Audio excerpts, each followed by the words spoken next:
Are you defeated by chronic stress? Do you feel defeated by chronic stress? Do you even know what chronic stress is? Well, before we get started, I'm saying before we get started. That's funny. Why do we say that, But one thing that had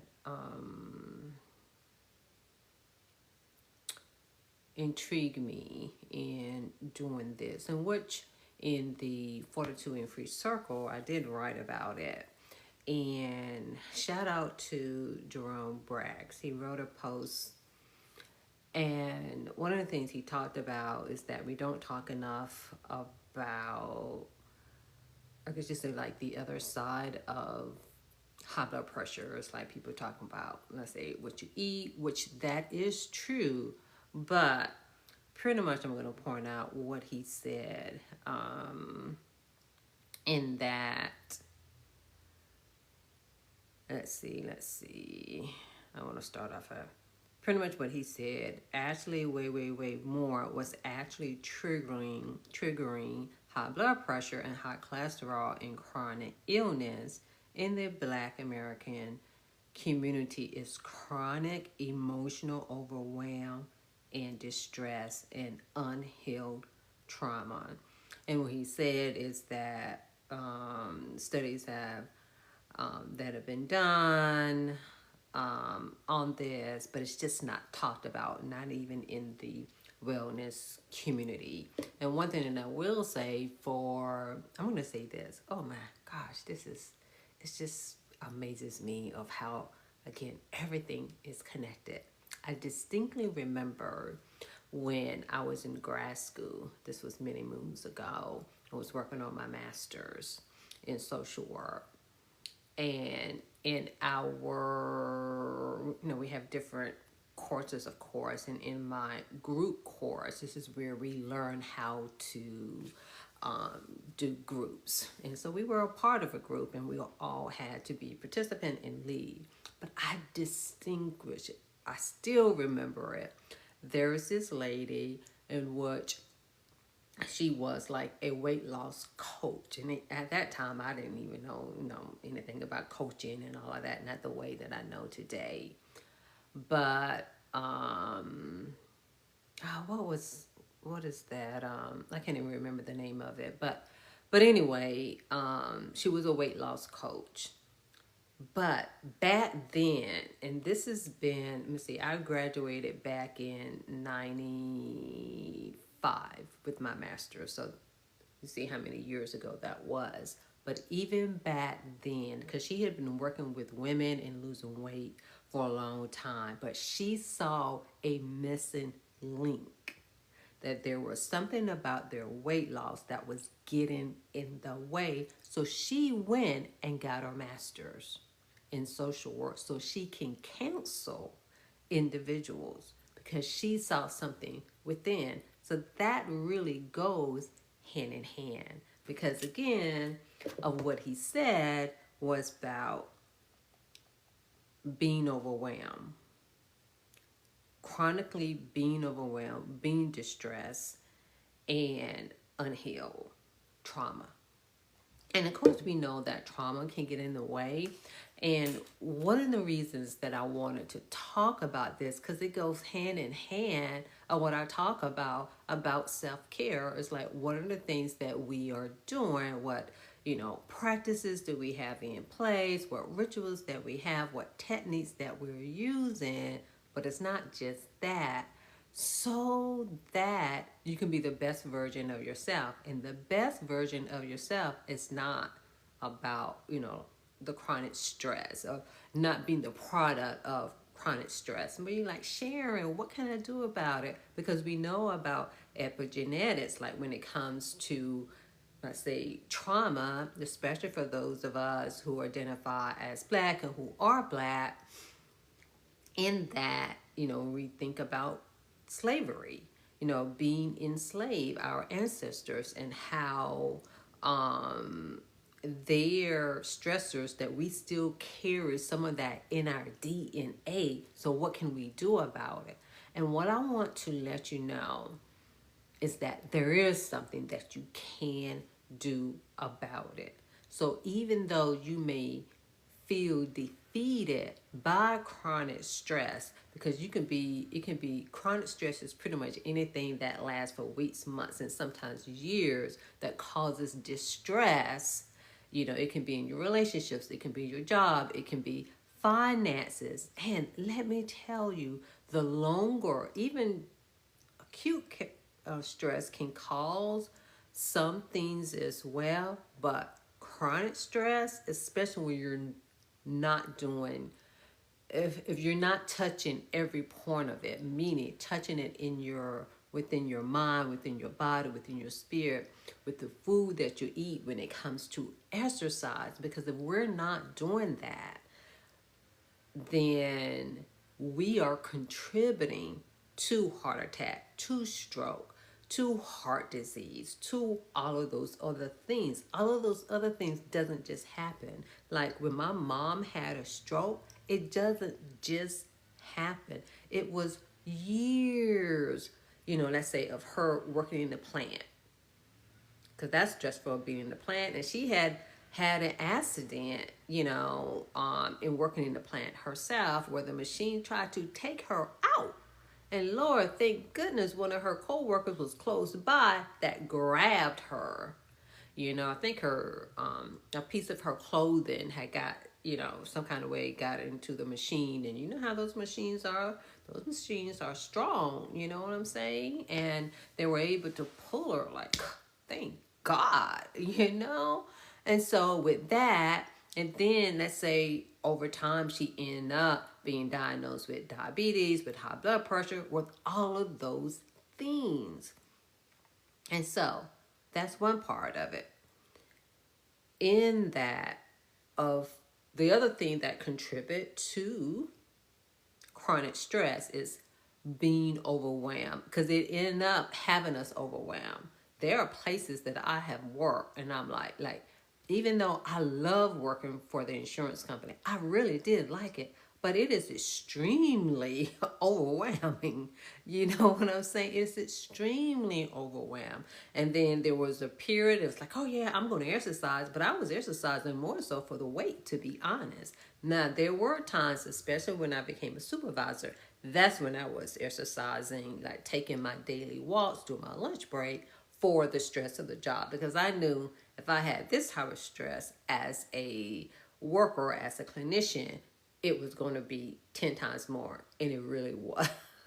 It really was. And then the thing is of constantly feeling exhausted. Constantly feeling exhausted. So when it comes to chronic stress, just know that there are things that you can do to alleviate some of that. To alleviate, the goal is to not just alleviate, but to eliminate it. But it takes effort and it takes intention of you doing things.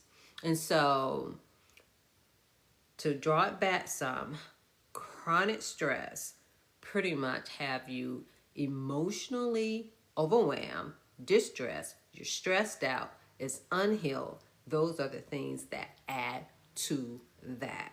And again, it can come from your job, it could come from your relationship. There's so many different things that it could come from. Now, I want you to look at it this way, because sometimes I think, like when it comes to regulating your nervous system,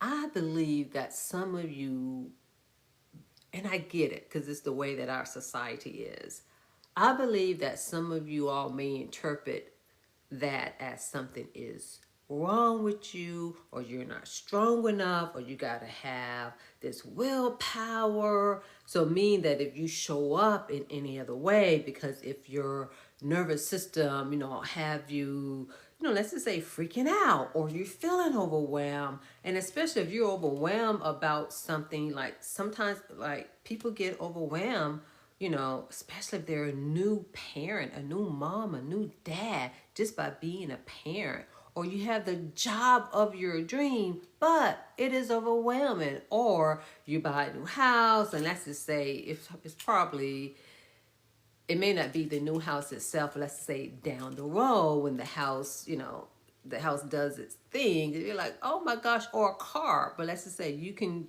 like get stressed out about a car. And those things are normal to be overstressed about.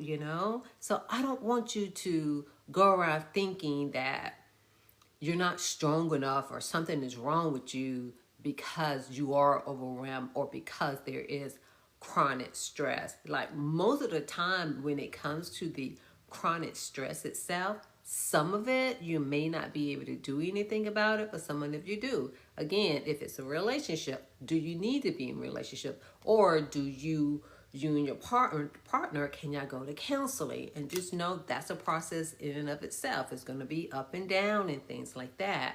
When it comes to a job, are there things that you can do so that you won't feel overwhelmed, if you feel less stressed?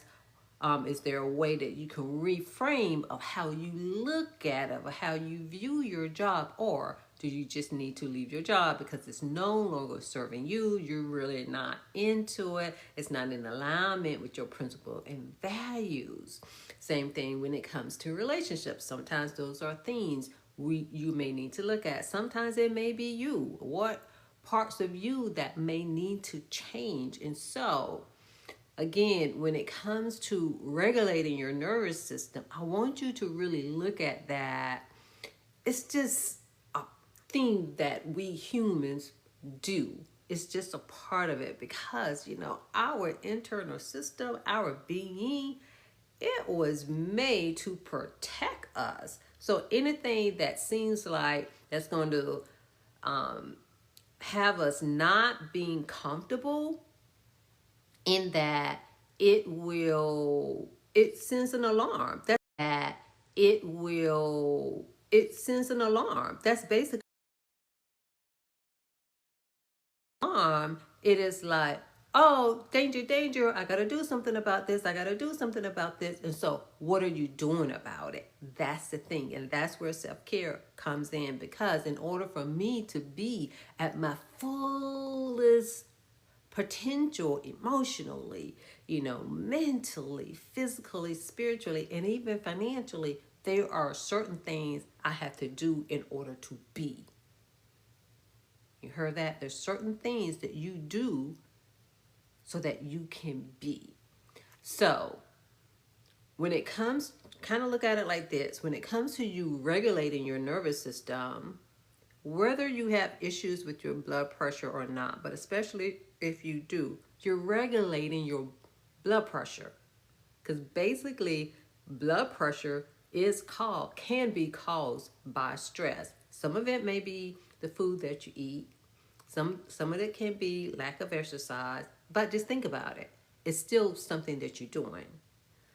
But a lot of it, to be honest, comes by stress. It's like when someone gets an ulcer, even when it comes to a heart attack, sometimes for some strokes, it caused by stress. And for whatever reason in this society, it's like it has us feel powerless over stress. Because I can even remember even feeling that way, especially where I have no control over the stressor itself.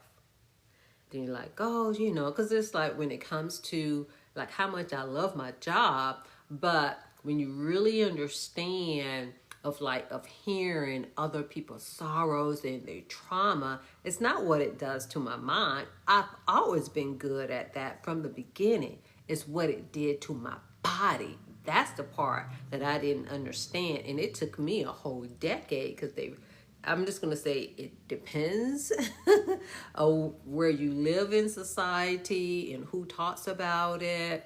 But in general, it wasn't talked about even in my field. It's talked about more now, but it wasn't talked about. Again, remember, I finished my degree back in 95. So it wasn't talked about in that way, even though there were some things that did exist, but it just wasn't talked about, especially in that community. You almost have to go outside of the community in order to learn about that. So think about it as you are regulating your blood pressure. If you think about how can I regulate my blood pressure, if that's better for you, think about it in that way. If you don't want to think about it of regulating your nervous system, because I really do think that some of you think that something is wrong with you, so you don't show up, you don't say anything about it, and then you don't even do anything about. And how can you, you know, pretty much decrease that sense of overwhelm and to be able to have more control? Because basically what it is like you're overriding your own nervous system, you're overhauling it so you can take control over it, so that your body will not take control of you, because that is so important.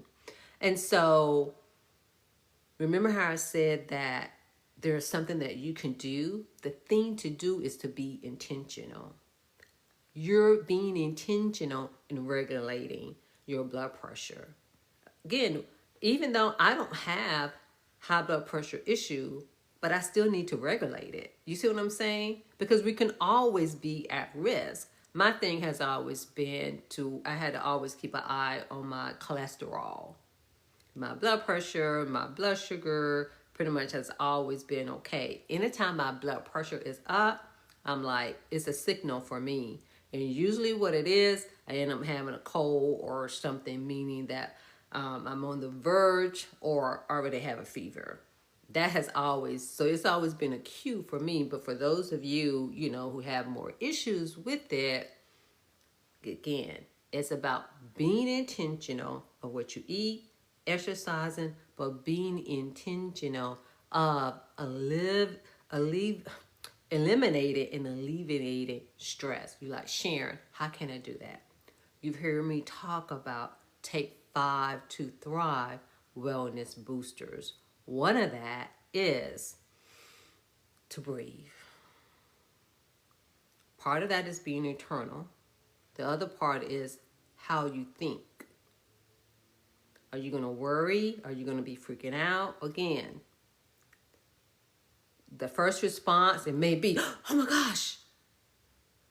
You know, I can remember when I worked in the emergency room, in that, especially when it's busy, in that sometimes it was just like, oh my gosh, how many clients, how many patients are there? Even though I knew that it was going to get done, but still, that first response. Then I take that deep breath.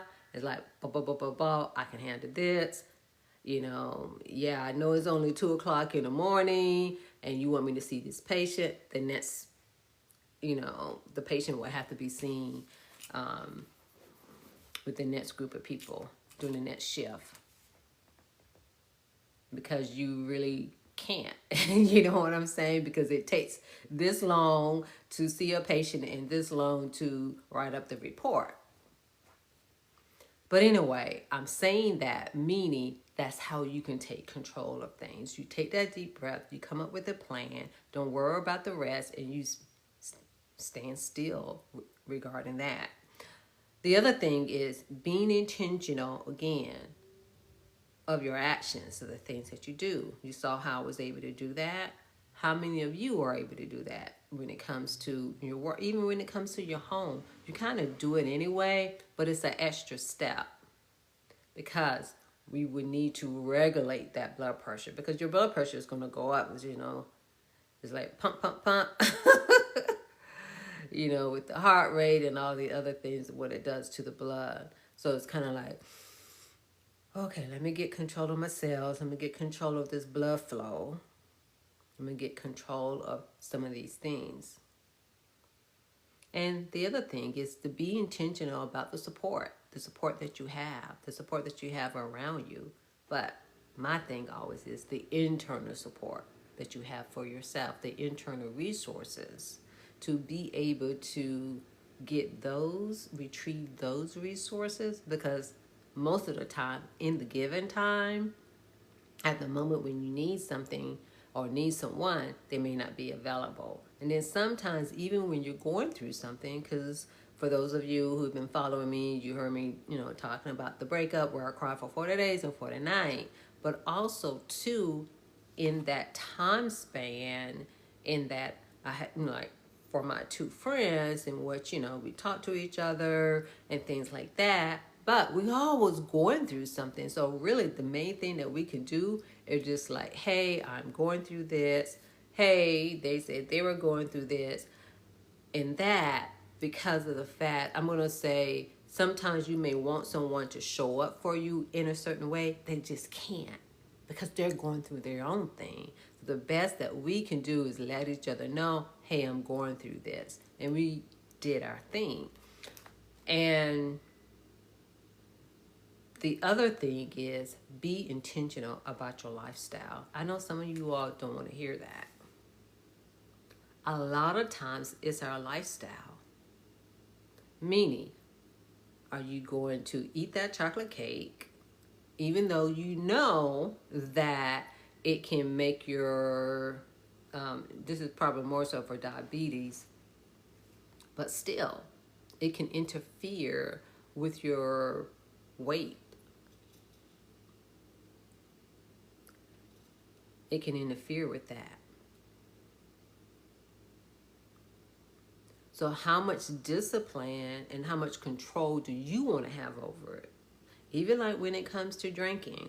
I've never been a heavy drinker. I have drank some, but I haven't drank in years. I haven't drank in years. And even before that, I really didn't drink much. Because I am one, it doesn't take much, and to be honest, I fall asleep. So I have to be careful of where I drink, and that was one reason that I made a conscious decision. When I go out, I don't drink. If I do drink, no more than two. No more than two. And I didn't like the taste of alcohol anyway. But I'm saying is, in making those decisions, there were two people, I don't remember the second person right now. If I do, I will say. But the person that does come to mind who was talking about their drinking is Brandy Harvey. She was talking about how she has stopped. Like, she's always been one to go to the gym, and to pretty much eat healthy. But, she would drink socially, drink to have fun. But I think she said either back in January or February, she had stopped drinking, and she saw a tremendous change in her. I think she said her sleep got better. She just saw such an improvement in that. And so for some of you, it may be that. It may be, let's just say, to go 30 days without drinking alcohol, then make it 60, then make it 90, and then do an evaluation to see, are there benefits for you not to drink at all? And so that is a lifestyle change. What about you? What are some lifestyle changes? Because sometimes I think that's the other thing. Again, I think that some of you may have problems with regulating your nervous system as if something is wrong. No, your nervous system would be doing its thing, and it's like getting the fight, going into fawning, and then it just be doing. And sometimes be like, I gotta, do an override so I can overhaul this thing so I can get control of me. That's the main thing. But then sometimes I think that some of you believe that when you have to, let's say, stop drinking, that some individuals really believe, and again, I'm talking about social drinking. I'm not talking about addiction, because that's something totally different. But even with social drinking, some of you really feel like you're being left out, or that it's weird, or it's like, oh no, that's not me. Why not you? Why not you? Because to be honest, in order to elevate, eliminate. That's all I got to say. It's like, in being healthy, I'm going to say this. That's all I got to say. It's like in being healthy, I'm going to say this.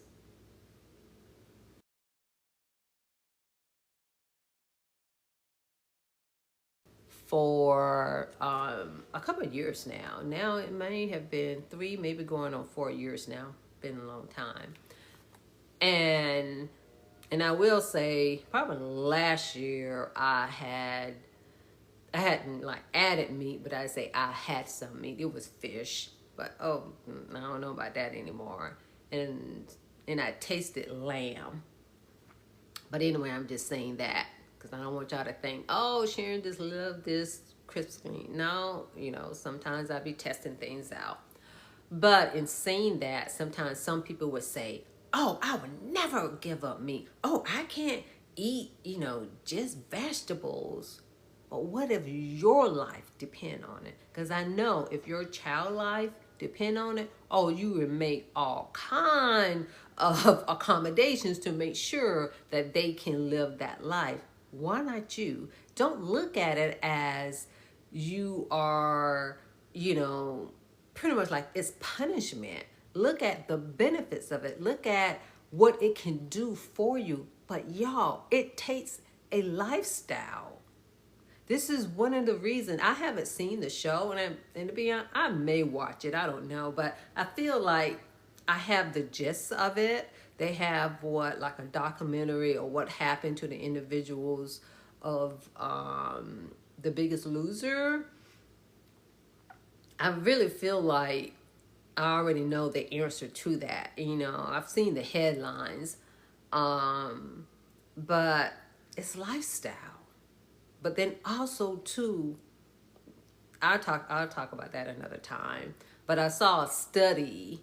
And I'm like, wow, it takes a lot of work. You know what I'm saying? But what you don't understand, it takes a lot of work anyway.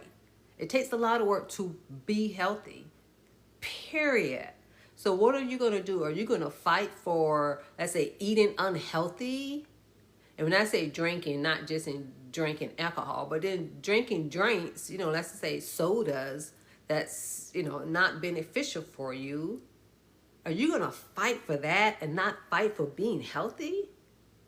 Sometimes I don't know. But I am saying all of that to still say you have control. And it is ongoing. And I'm about sustaining and maintaining. That's what I'm about when it comes to self-care. Because I feel like people, they can start and you may even accomplish things. But when it comes to sustaining and maintaining, because even there are some areas in my life, I'm like, ooh, I got to do better. Oh, I need to get some help. Oh, you know what? I may need to get some coaching on that. I at least need some type of accountability. That is one of the reasons why I created Fortitude and Free Circle. Because in order to be free, you got to have the strength in order to face adversity. Y'all, adversity isn't just the hard stuff in life. Adversity can be you. Adversity can be you, the choices that you made, the decisions that you made. Adversity can be okay, or should I say the challenge could be, okay, am I going to stop drinking? Are you going to stop drinking completely? Are you going to change your eating habits? I mean, you can still eat meat if you want to. But my thing is add more vegetables, even when it comes to starch. Because like when it comes to the chocolate cake, it's really not about the chocolate cake itself. It's really about the starch, which raises the sugar level. It actually makes it go up and down. So again, if you ever felt defeated by chronic stress, know that there is something that you can do. Take 5 to Thrive wellness boosters. That's a starter. But it's doing it over and over and over and over and over again. And that is the price of being healthy. It's the price. It's the standard of being human. And some individuals act like the doctor is telling them, oh, they telling me I gotta exercise. They telling me I gotta stop eating this, or I need to eat this. Really? But it's for your health. And did you know that your health, your well-being has a lot to do with your family. It impacts your family. It impacts your family, but it also impacts your pocketbook. Okay. So, in saying all of that, oh, the other thing I want to say too is that when it comes to chronic stress, and again, chronic stress is for an extended period of time, being in an environment in an extended period of time, doing certain things that may not be healthy for you for extended period of time. And sometimes we may not have a choice, and that just may be, but still there are things that you can do that can help. And hopefully, whatever is causing the stress can dissipate, or you get out of that. That's not always so either. That it can change you physically, we already know. Heart attack, stroke, high blood pressure, sometimes even, chronic stress can cause, diabetes. And I want to make sure that I cover all the points. And in and of itself, with chronic stress, it releases the hormones that causes blood pressure. So that's another reason to be intentional about doing something. And just look at it, because stress in and of itself is invisible. You can't see it. But just know there's something that you can do about it. You have control over that. So with that, the physical, but it also, chronic stress can change your cells. But you know what else can change your cells? Meditation. There hadn't always been, the scientific evidence, as they like to say, but there is now. There's some magnificent